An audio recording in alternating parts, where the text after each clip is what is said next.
Να σας ανακοινώσουμε τα αποτελέσματα.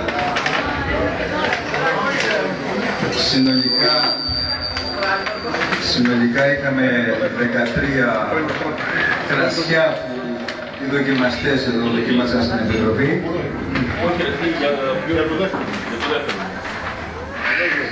Λοιπόν, την πρώτη θέση πήρε ο αριθμός νούμερο 6. Να προσέλθει για να παραλάβει ένα δωράκι.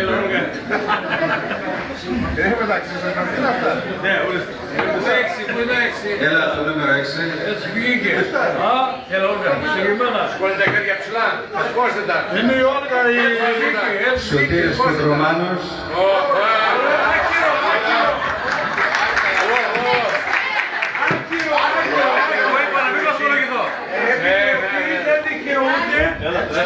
Να ζήσει κρασί και να το βαθολογήσει.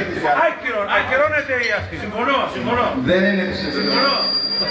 Δεν είναι της Επιτροπής το κρασί, είναι της συζύγου που έχει τα κρασιά. Ο Σωτήρης έχει λίγο. Ευχόμαστε στον Κοντρομάνο καταρχήν να βάζει το κρασί σε αυτή την ωραία τσίτσα και να απολαμβάνει. Ένα λεπτό, συγγνώμη. Εδώ, αλλά είναι δυνατόν τις κυρίες και εμείς να αρνηθούμε. Υπάρχει άντρας εδώ μέσα να αρνείται τις κυρίες τα καμώματα. Στο μικρόφωνο έλα, στο μικρόφωνο. Λοιπόν, μ' ακούνε νομίζω, μ' ακούνε. Λοιπόν, πρέπει να γίνει η Επιτροπή ξεχωριστή να περάσει ένσταση. Αλλιώς δεν γίνεται. Κάτσε να ακούσεις και το δεύτερο. Ένσταση. Κάτσε να ακούσεις ποιος πήρε και το δεύτερο.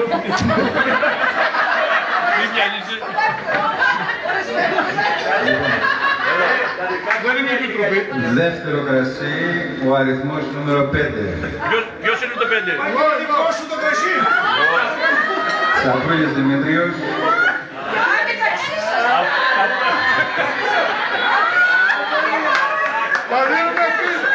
Θα δίνουμε πίσω, θα δίνουμε.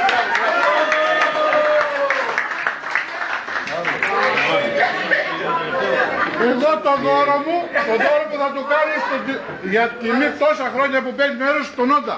Όχι, θέλεις τον Άκη. Μη με δωροδοκίσεις. Καλά, δηλαδή, ούτε ο Άριος Πάγος δεν μας σώνει εδώ μέσα.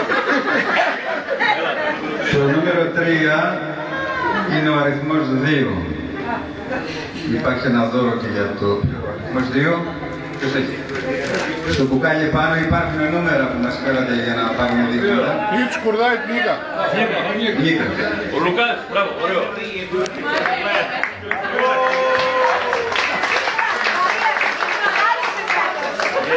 Εντάξει, ρίξανε λάθη το ραγί. Το τελευταίο αυτό φυσικά να ποιο είναι το τρίτο δώρο, Συνήθως ποιο είναι? Η φλογέρα. το νούμερο 3, το τρίτο δώρο, είναι μια φλογέρα. Γιατί είναι φλογέρα? Και δίδεται αυτή η φλογέρα γιατί έχει πάρει τα πλάγια. Λάλησε με κρασί. Λάλησε έτσι το πράγμα.